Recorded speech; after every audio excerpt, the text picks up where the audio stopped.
ganyan na yan? Oo, eh. Pakaganda naman ito. How does it feel to be part of Trust celebration today? Siyempre, I'm so honored. First honor, second honor. First honor ba? Sobrang saya ko kasi I've been advocating ba tamang word? Sorry, nasa Makati pala tayo, so kailangan English major na tayo. Tama, advocating. Tama ba advocating? Tama. So, since 2013 or 2014, bata pa lang po talaga ako, nag-advocate na ako ng HIV and sexual health and sexual awareness. Everything about sexual. So, masaya po ako na isang pong malaking brand from that topic, from that, ano ba ito? Sabaw na sabaw ko.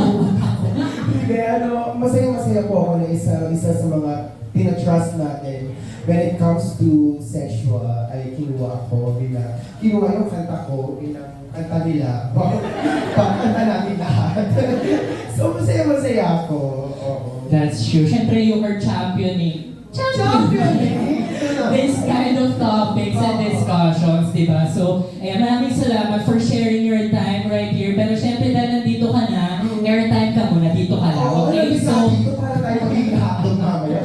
Correct, okay. So at this point of time, thank you so much for sharing your platform and your talent for good. Pero naman natin si Maxi Anderson. Napakaganda at napakatalino. So,